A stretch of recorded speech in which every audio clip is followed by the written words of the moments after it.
싱킹 브릿지 타임즈 2024년 10월 14일자를 진행하도록 하겠습니다. 구독, 좋아요 부탁드리고 1.5 배속을 보시기 바랍니다.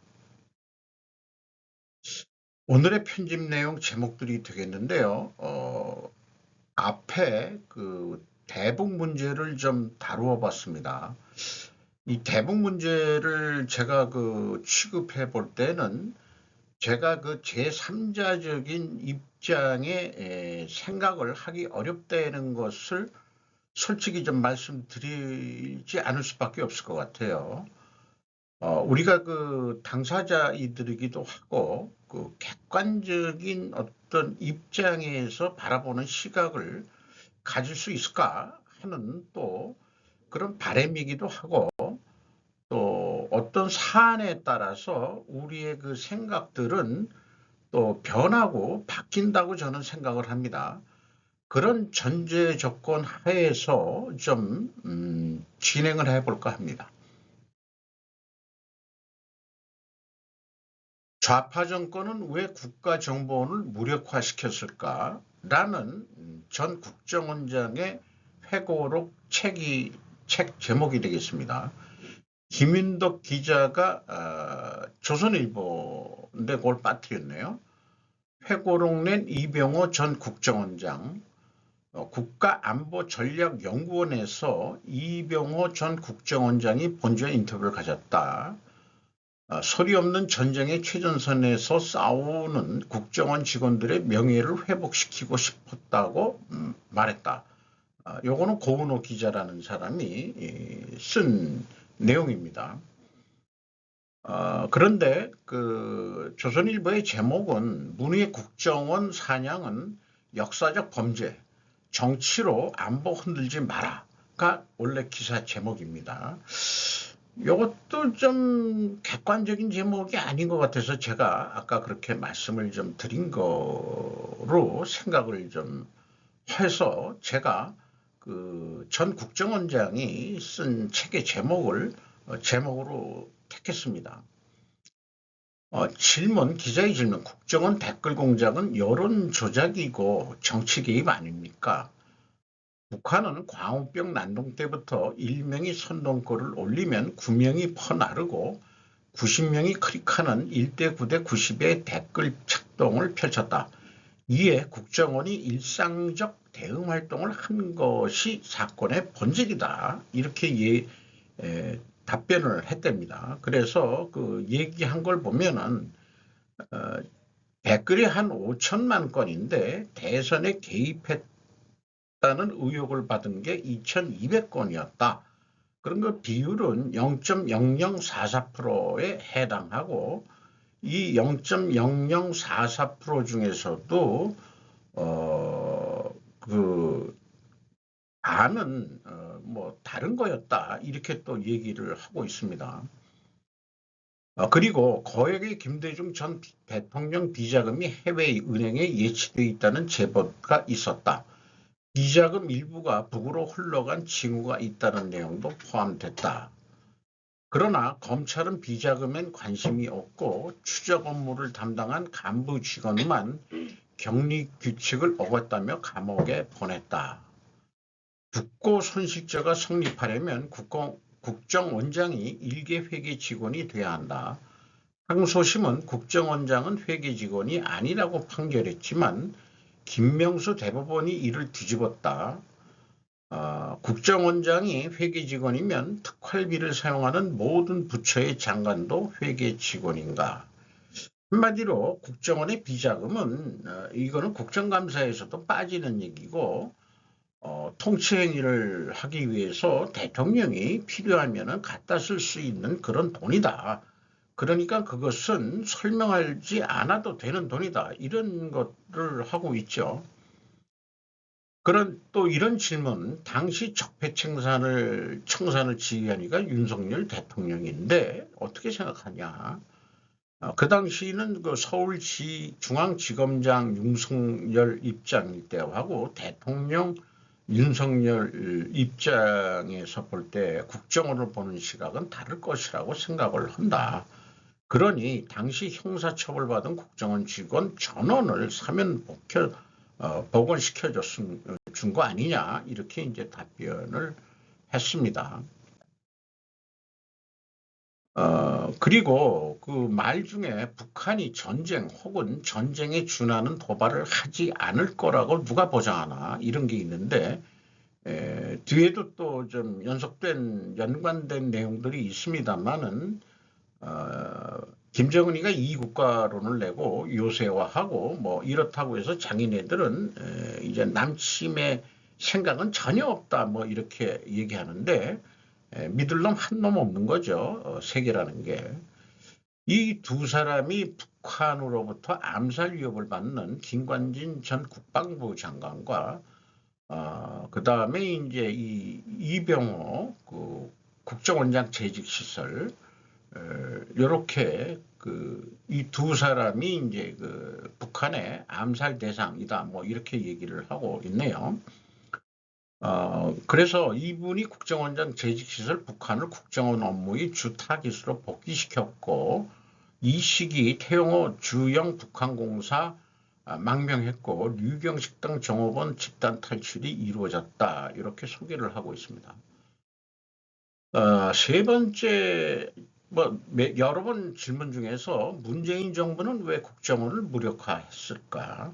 이게 그 핵심적인 질문일 것 같은데, 이분의 답변은 민주화 세력으로 위장한 운동권의 사상과 정체, 그 다음에 비리와 무능을 국정원이 가장 잘 알기 때문에 얘네들이 우리를 딴지 걸면 안 되니까 얘네들을 무력화시켜야 되겠다, 뭐 이런 거 아니냐, 이렇게 이제 그 원인을, 국정원 무력화시킨 원인을 이분은 이렇게 답변을 했습니다.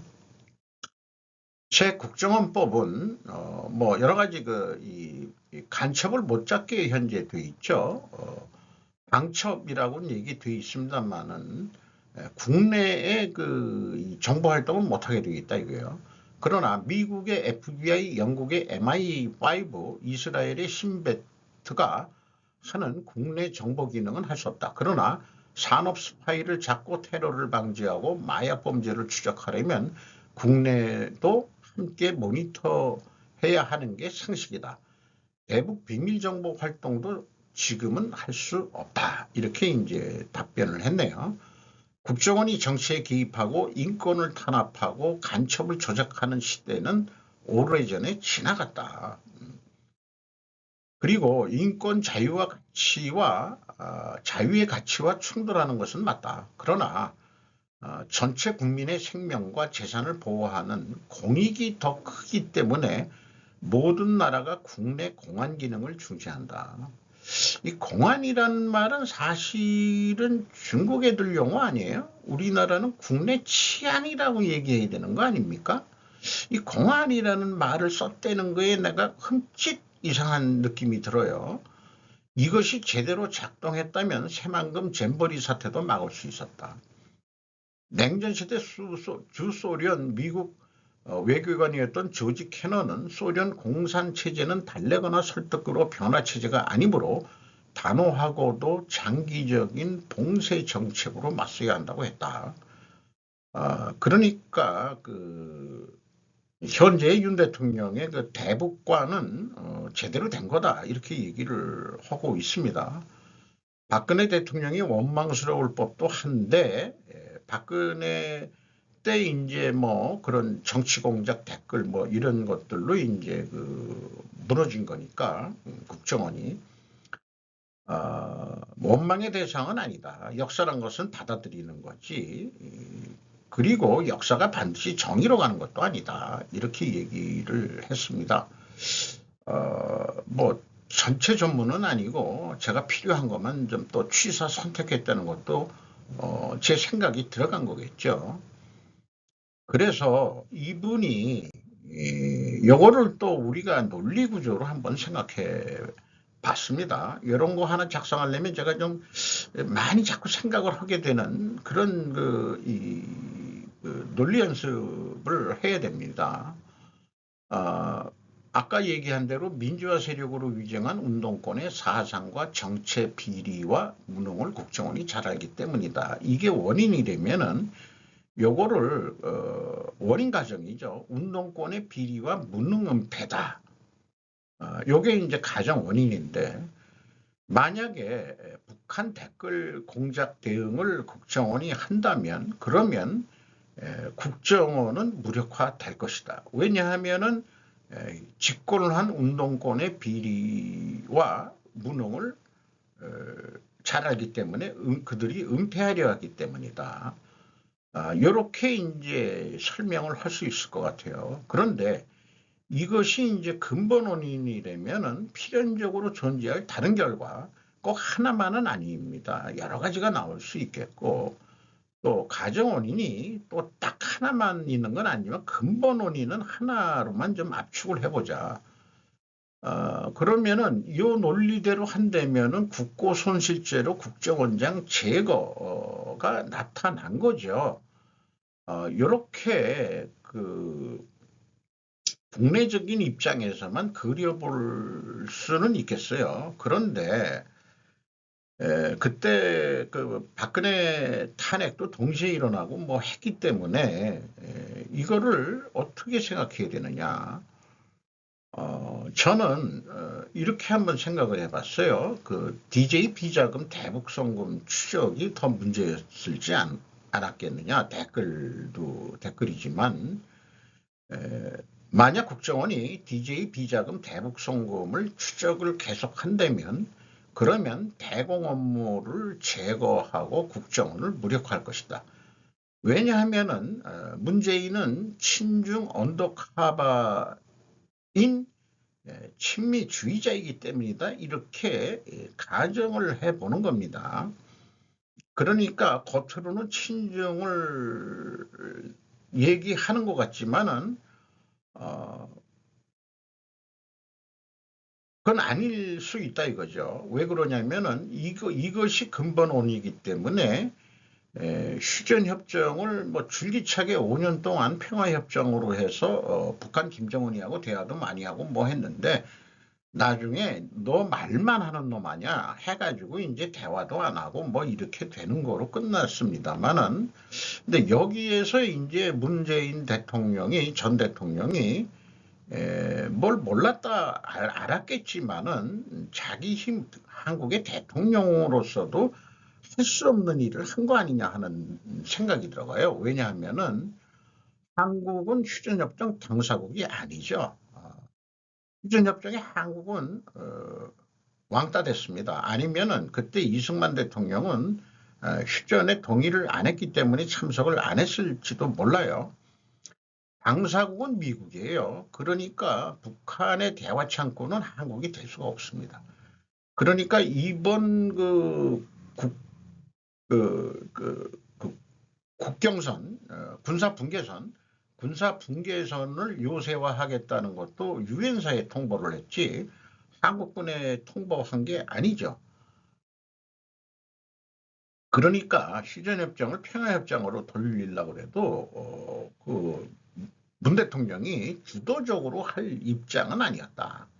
그러니까 미국하고 사전에 조율이 되지 않는 한은 아무것도 할 수가 없다는 거예요. 이게 우리나라 현실은 그대로 우리가 직시를 해야 됩니다. 그리고 아까 그 얘기한 공안이라는 용어 때문에 제가 좀 흠칫했는데 제가 마지막에 이런 질문을 해보고 싶어요. 이병호 전 국정원장에게 귀하는 친중 입장입니까? 반중 입장입니까? 왜 중국 오마우당의 댓글 공작에 대해서는 얘기한 게 왜 없습니까? 그러니까 취재하더라도 그 북한의 댓글 공작만 얘기를 했지 중국의 오마우당 뭐 5위안인가 준다고 해서 오마우당이라고 했다는데 그것도 국내 언론에서 많이 거론이 되는데 그럼 국정원은 중국 거에 대해서는 대응을 안 했다? 그러면 얘도 친중 매국노 아니냐? 이렇게 제가 공격을 한다면 귀하는 어떤 대답을 하시려는지 저는 매우 궁금합니다. 유명 유튜버 요거 새우 표시한 슈카월드 북한이 달라지고 있다. 이력을 얘기했는데 2023년 12월 북한 적대적 부국가론 1000명, 두 번째로는 2024년 4월 북한 영토 조항 신설 헌법 개정 명령. 아직 헌법이 개정이 안 된 거로 알고 있어요. 뭔가 난항을 좀 겪고 있는 것 같습니다.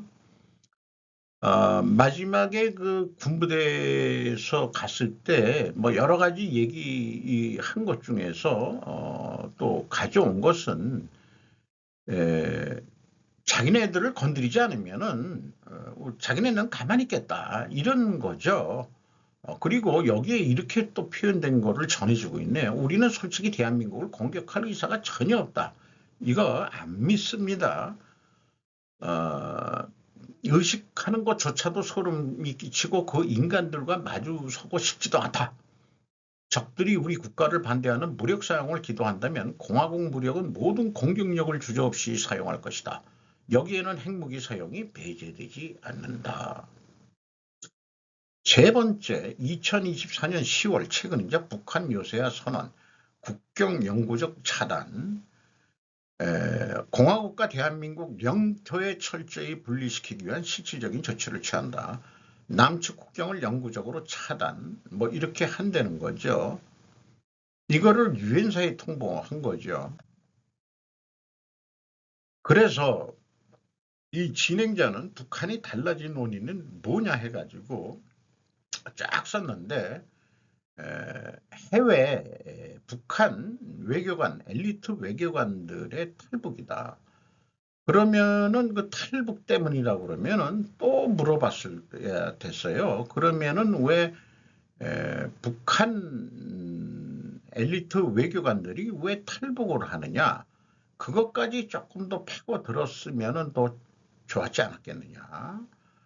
이렇게 하고 있고 그 다음에 이제 북한의 대미 목표는 세 가지다라는 것도 소개를 하고 있습니다. 첫 번째는 정전협정을 평화협정으로 돌리는 것, 미국과의 수교, 그 다음에 경제지원.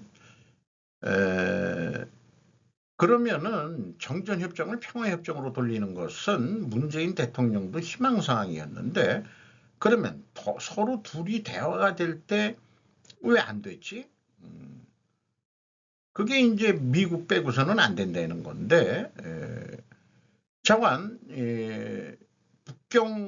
국경을 요새화한다고 그러면은 평화협정 하지 말자는 얘기 아니에요. 그러면은 이것도 좀 더 생각해서 좀 해야 될 거 아닌가. 근데 경제 지원만큼은 뭐 이해를 할 만하겠어요.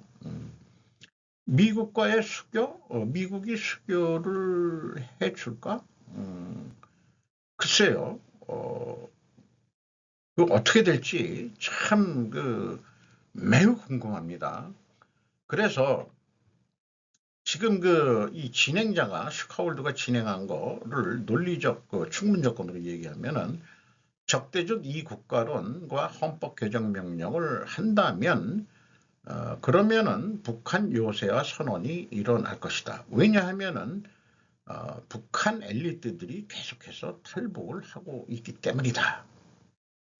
그런데 이 북한 엘리트들이 왜 탈북했느냐? 아니면은 북한 엘리트들이 탈북한 게 근본 원인이 되면은 탈북하는 것 때문에 이국가론이 나오고 그 다음에 헌법까지도 개정하고 요새화 선언까지 하겠냐? 글쎄요, 이게 좀 너무 약한 거 아닌가 하는 생각이 들어가요. 그리고 필연적으로 존재할 다른 결과는 제 머리로는 생각이 나질 않습니다. 북한 엘리트들이 탈북한 게 원인으로 2차적으로 일어나는 일이 뭘까? 최근에는 북한 탈북자들을 그래도 무슨 고위급 탈북자들을 무슨 정부 주요 요직의 요직까지는 아닌지 모르지만 그래도 명예적인 거로는 뭐 자리를 좀 주고 있다 뭐 이런 것. 근데 국회의원 됐던 사람도 있죠. 이번에는 추천을 못 받아가지고 공천 못 받아서 안 나왔지만 태영호 씨 얘기고.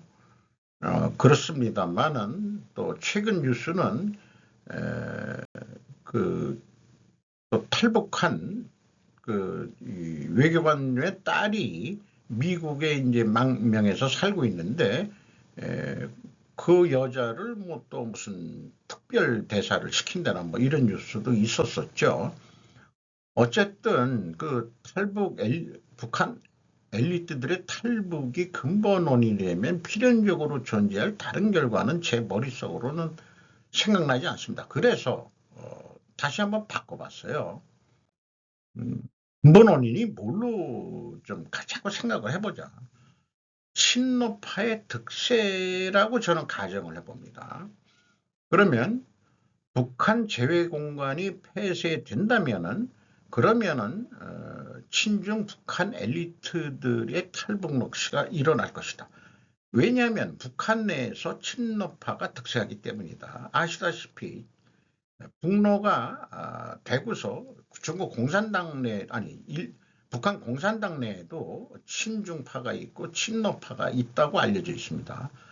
고모부인 장성택이가 친중을 통해 가지고 그 돈을 많이 벌었대는데 부정축제를 했다고 해서 숙청을 했는데 현재 그 친중 세력들이 지금 수면 밑에 숨어 있다.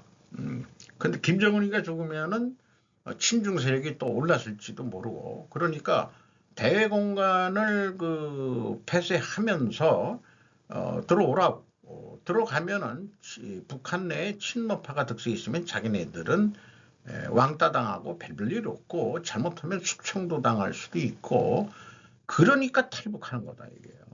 이렇게 한번 생각을 해보자. 그러면 친노파의 득세가 근본 원인이라면은 필연적으로 존재할 다른 결과는 뭐냐? 남쪽 국경 및 중국 방향 북쪽 국경도 요새화할 것이다. 지금 남쪽만 하겠다고 했는데 저는 그렇게 생각을 해보는 거예요. 여기에 대한 또 가정은 신의주 압록강 이번 홍수 피해 저기 중국 쪽 압록강 하구 쪽인가 거기 어디 자강도라고 그러나요? 거기에 그 뚝의 높이가 높고 북한 쪽은 낮다. 그래서 이제 그 홍수가 범람했다. 그러면은 그 방병 목목으로 뭐 할 거다. 아, 뭐 아직도 우리나라는 그 연변을 통해 가지고 저기 어디죠? 우리나라 백두산 관광을 가는 그런 관광들이 아직도 되는 모양인데 어, 북한 측에는 그 두만강 쪽에는 어떤 방벽이 없답니다. 그러나 연변 쪽으로 봐선 중국이 철조망들을 다 일일이 다 설치했다는 거예요. 하도 넘어오니까. 그렇다면은 남쪽만이 아니고 북쪽에도 이 김정은 정권이 계속 유지하기 위해서 방벽을 만들 거 아닌가 하는 그런 거를 충분히 생각해 볼 수 있겠죠. 대신 이제 러시아하고의 아주 좁은 땅으로 두만강 하구에 연결되어 있는 러시아하고의 국경은 활성화해 가지고 기차도 활성화가 되고 아주 좁은 땅으로 러시아하고 국경이 돼 있는데 참 그 역사가 어떻게 그렇게 만약에 그게 뚫려져 있으면은 그 조그만 틈을 통해서 중국이 태평양으로 나왔을 거예요. 그래서 이런 거를 얘기해 보고 싶습니다. 중국 역사에서 한 나라가 흉노의 침입을 막으려고 만리장성을 쌓았어도 언제나 뚫렸다는 것을 김정은은 배워야 한다. 그러니까 요거를 우리가 이제 스포츠로 비유할 때는 골키퍼 있다고 골 안 뚫리냐 이런 얘기예요. 항상 내부에서 성문을 열어주는 배신자가 나올 수 있기 때문이다. 만주족이 산여관 문을 열게 해 그렇게 북경을 점령해서 청을 세웠죠. 중국의 마지막 나라는 만주족이 지배한 청이었습니다. 한족이 아니에요. 그것도 생각을 해봐야 됩니다. 그래서 뭐 국내 뉴스에도 나왔지만은 이거 위성 사진으로 보면은 이렇게 그 동네가 있는데 이게 그 성강공 광명리로 돼 있는데 홍수 후에 다 쓸려 내려간 거로 보여주고 있습니다. 남한이 평양상공에 삐라를 살포했다. 김여정 한 번 더 보내면 말로 하지 않을 것. 대북 전단이 떨어졌다고 알려진 곳. 이 만수대 거리 근처 김일성 광장 근처랍니다. 삐라 인쇄물 내용은 김일성 3대 가계도에 숨겨진 자식들, 날조된 백두혈통의 10대 제약, 조선인민자유선언, 조준만 잘하면 김일성 동상이나 김일성 광장의 대북전단 통화가 가능할 듯, 지옥으로 떨어지고 있는 북조선의 경제 상황, 연소득으로 구매 가능한 식량 비교, 달걀 00kg, 옥수수 00kg, 자기 배 불리기 여념이 없는 김정은, 이런 게 이제 그 삐라의 그 내용이라고 합니다. 이 탈북자는 스마트 풍선을 집으로 돌려보냅니다. CNN에 소개된 스마트 풍선인데 GPS 추적기는 기본이고 수백 킬로미터에 달하는 동선을 모니터에 실시간 표시한다. 3D 프린터로 제작을 해서 스마트 풍선 하나당 700달러가 든다. 왜 이런 일을 하십니까? 가족들이 아직 북한에 있다라고 답했다. 풍선에는 확성기도 달려있다. 지상 접근 시 이동하면서 소리가 나는데 북한은 노동당이 망해야 살아남을 수 있다. 김정은은 통일을 반대하는 반역자다. 이런 스피커 방송도 한다는 거예요. 그리고 이런 거를 할 수 있게 된 게 2023년 헌법재판소에서 대북전단 살포금지 그러니까 그 위헌 결정을 했대죠. 국가형별권까지 동원한 것이라고 표현의 자유를 지나치게 제한한 것이라고 대법원이 헌법재판소에서 판결을 냈다는 거예요. 그러니까 남한 입장에서는 표현의 자유, 언론의 자유가 표현의 자유로 날려보내는 거에 대해서 뭐라고 아직은 제재를 하기가 쉽지 않다 이런 얘기죠. 나라가 직접 했겠어요? 아니면 이렇게 생각할 수도 있겠죠. 정부가 뒤에서 시켰을 수도 있지 않느냐. 뭐 이렇게도 이제 북한 애들은 생각할지도 모르겠습니다. 그래서 그 CNN에서 그 북한 평양상공에서 드론 비행 혐의로 남한 고발했다. 이런 표현으로 했습니다. 이번 국군의 날 때 그 드론을 얘기했는데 이번 드론은 이렇게 생기질 않았죠. 약간 삼각형으로 생겼는데 이건 북한이 보낸 그 풍선이 인천 지역에 어디 떨어진 거 쓰레기 보통 2개씩 해가지고 러브 모양이 보이게 이렇게 되어 있는데 뭐 지들도 이렇게 쓰레기를 보내면서 남한에 전단을 보낸 것도 쓰레기 그러니까 서로 치고받고 그러고 회색 선전들을 지금 하고 있는 거죠. 쌍방간에. 근데 우리는 국가가 주도하는 게 아니고 민간이 주도하는 것 같다. 이런 얘기 아니에요. 그래서 국방부 김여정 참변 위협에 국민안전위의 시 북정권 정말 아주 강하게 밀어붙이고 있습니다. 김여정 담아 국민까지 겁박하는 적반하장 행태, 남남 갈등 조장에 국면 전환하려는 전형적 꼼수, 김여정 무인기 또 발견 시 끔찍한 참변 일어날 것, 신원식 북한 자살 결심하지 않는 한 전쟁 못해, 뭐 이런 거로 해서 옥승옥 기자가 뉴시스에서 보도를 했습니다. 이거를 뭐 뒤집어 보면 아까 그런 그 내용인 거로 되어 있습니다. 자, 그건 그렇고 국내 우리 경제 상황에서 국내 3개 이상 대출 다중 채무자가 450만 명이 돌파했답니다. 전체 가계 대출자 요거는 2024년 1분기 3개 이상 금융기관 차익 다중 채무자인데 전체 가계 대출자는 1983만 명, 5천만 인구 중에서 엄청 많기도 하네요. 2천만 명이니까 경제인구 대부분이 한국으로 많이겠느냐 이런 생각도 들었는데 다중채무자가 450만 명. 그리고 450만 명의 채무액은 558.6조다. 가중 채무자 비율이 22.7%다. 그리고 60대 이상의 그 차입 증가액이 20.3조 원, 40대 이상이 12.8조 원, 30대 이하가 15.4조 원이 차입금이 늘었답니다.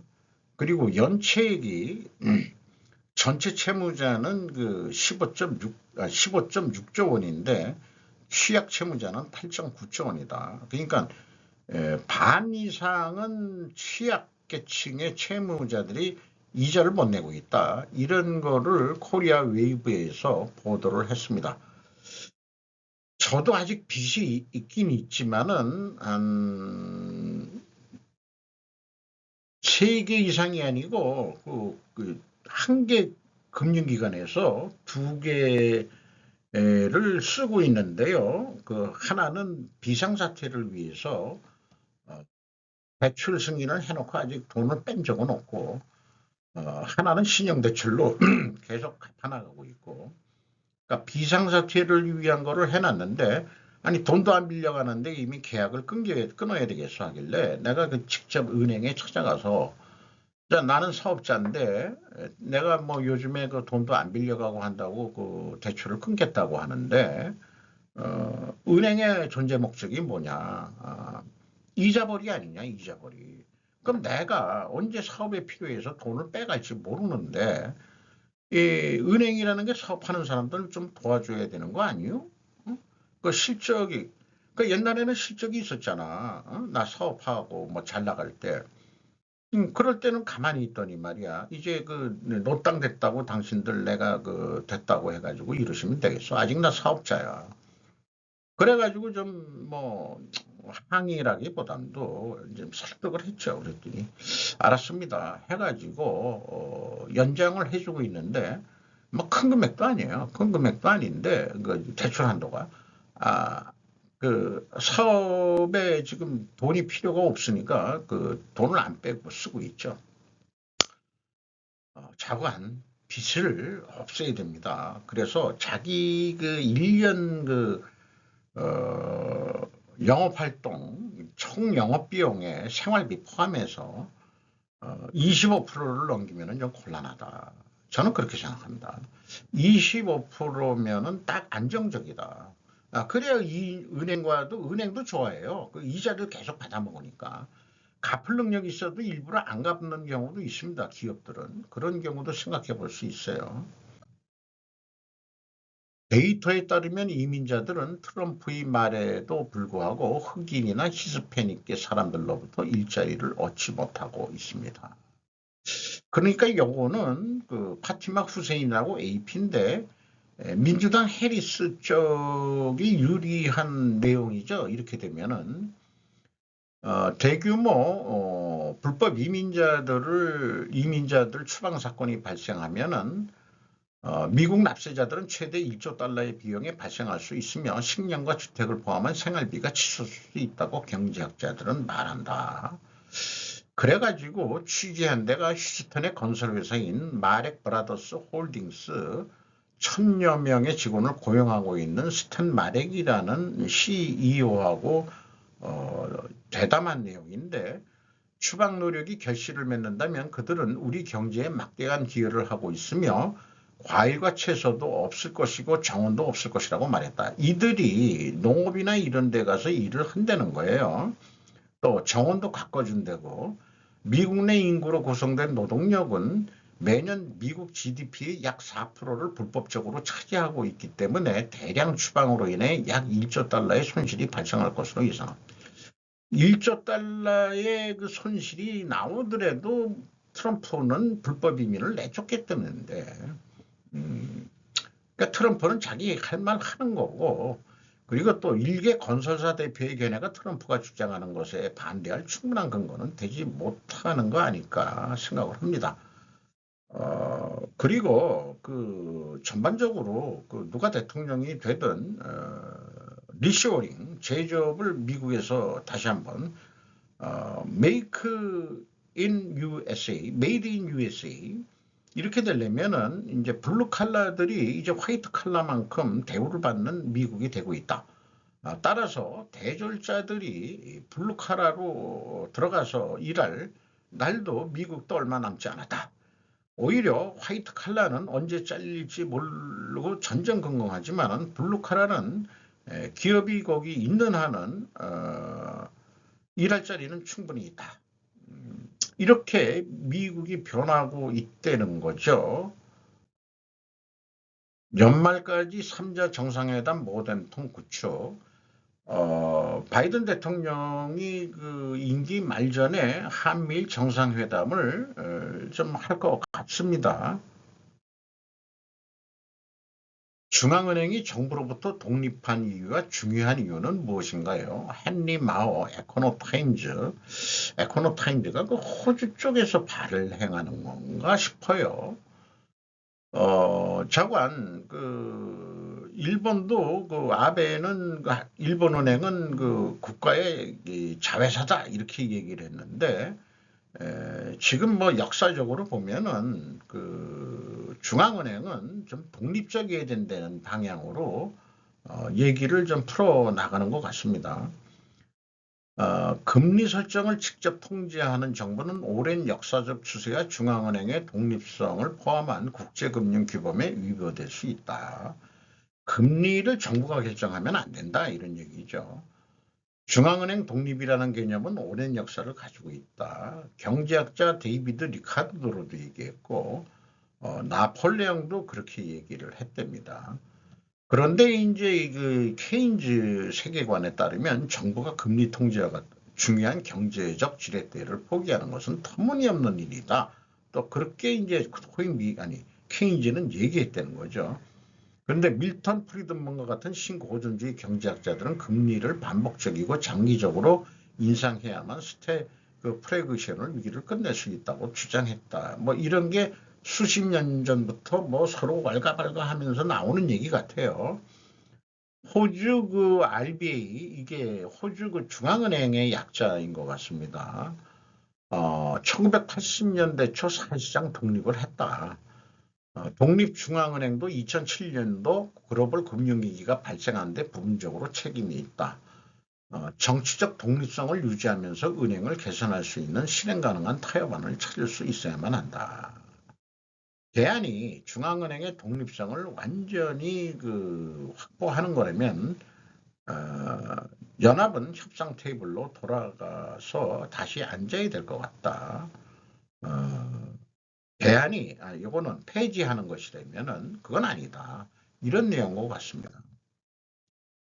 공개매수 전쟁 시대 법원 고려하연 자사주 방어 인정.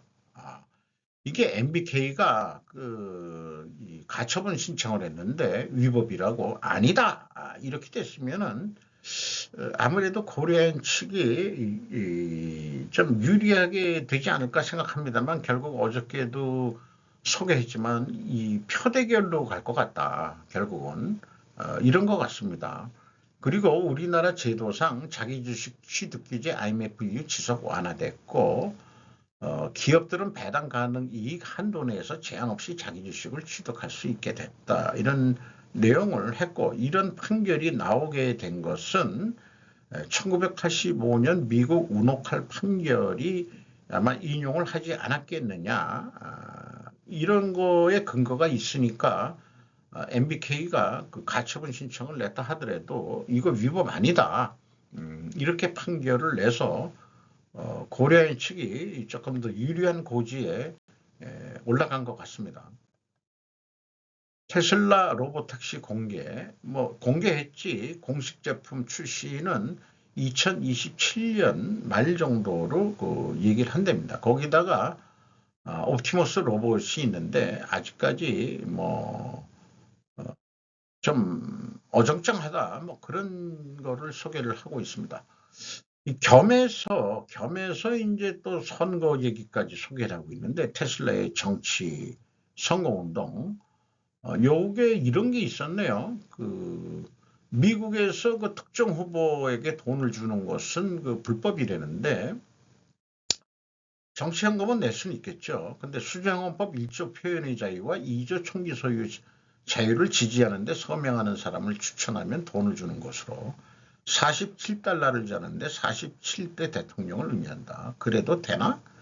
결국 금권선거 아니냐? 뭐 이렇게 되는데 차관 현재까지 1억 5천 달러를 1억 5천만 달러를 썼다고 아메리카 PAC라는 데를 통해 가지고 그렇게 했대요. 그리고 트럼프는 머스크가 5억 달러는 더 쓸 준비가 되어 있다. 그리고 트럼프가 외국 기업을 자기 주에 초박빙주 거기에 펜실바니아의 중국 기업을 끌어들이겠다. 그리고 노스캐롤라이나의 한국 기업들을 끌어들이겠다. 그 다음에 조지아주에는 독일 기업들을 끌어들이겠다. 그래서 미국을 제조강국으로 만들겠다는 트럼프. 이런 것도 소개를 했네요. 그리고 인재 유출에 맞선 포르투갈의 파격적 정책. 한마디로 얘기하면은 중도 우파 정당인데 좌파한테 러브콜을 현재 보내고 있는데 이게 뭐냐. 청년들한테 소득세 부담을 10년간 대폭 인하해주는 파격적인 정책을 하겠다. 그리고 취업 첫 해에는 아예 소득세를 면제해주겠다. 그리고 또 황금비자 프로그램이라는 게 있는데 부동산을 구입하거나 포르투갈에 투자하면 거주권을 부여하고 그랬더니 부동산 가격이 올라갔다.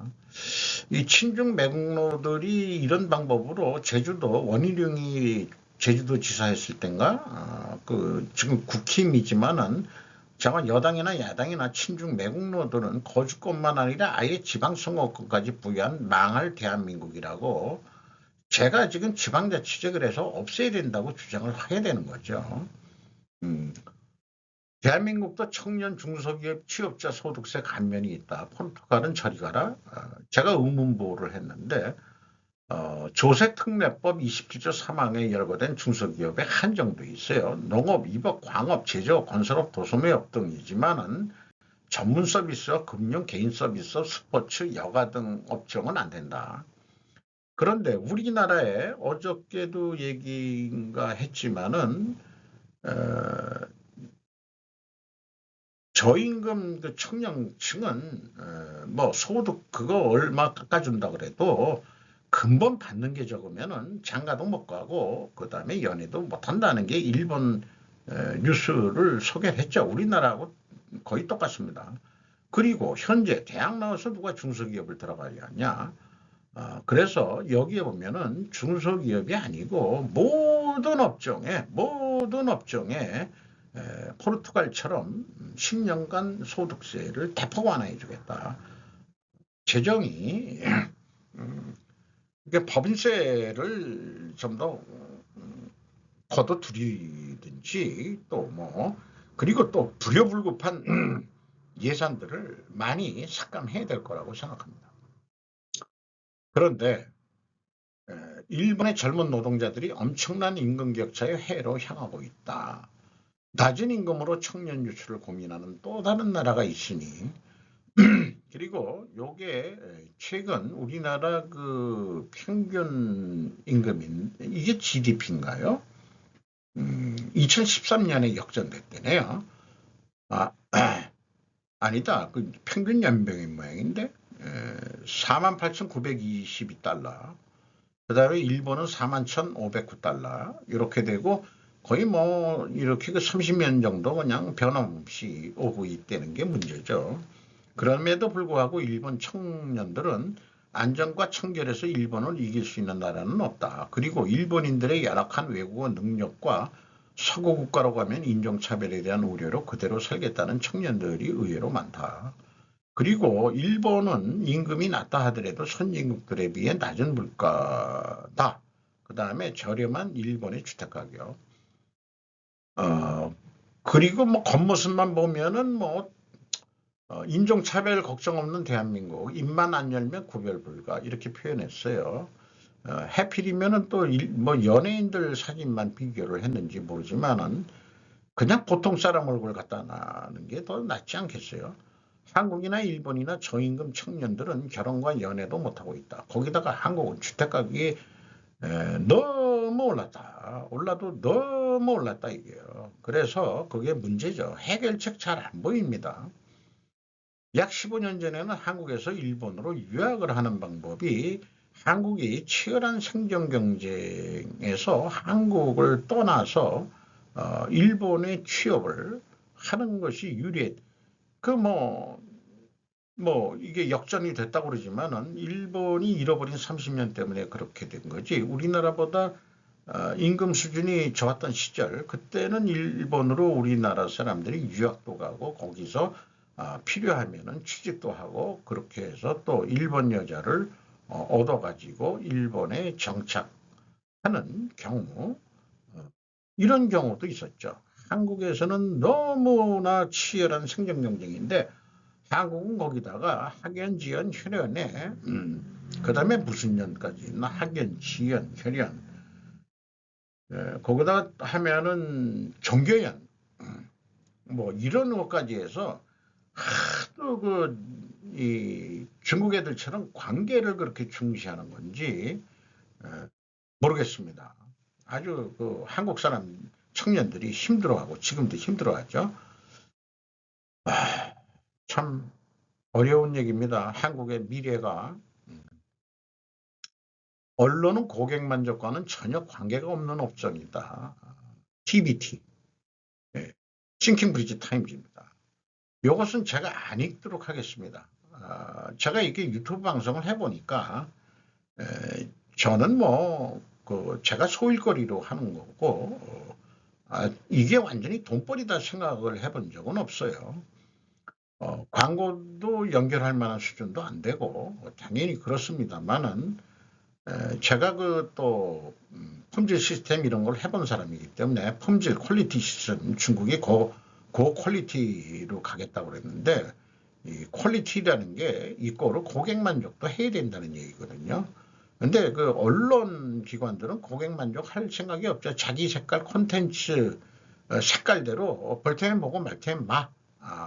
그러니까 취향대로 와라. 이런 얘기가 되겠고 따라서 이렇게 가르는 진영 논리 이런 게 싫은 일반 사람들은 주로 엔터나 이런 쪽으로 오락 이런 쪽으로 하게 되죠. 사람들은 심각하게 싫다. 직물적이고 즉흥적인 거에 빠지게 만든다. 근데 문제는 이런 시청자들은 목적이 있는 어그로를 끄는 선동방송에 쉽게 넘어갈 확률이 높을 것 아닐까라는 이런 걱정을 하게 됩니다. 제가 이런 방송을 하는 것도 나이 먹어서 흔들리지 않는 나만의 어떤 주관적인 논리와 사고방식 이런 것들 그러나 충분히 유연성 있는 그런 것들을 견지하려고 하고 있는지도 모르겠죠. 이상 마치도록 하겠습니다.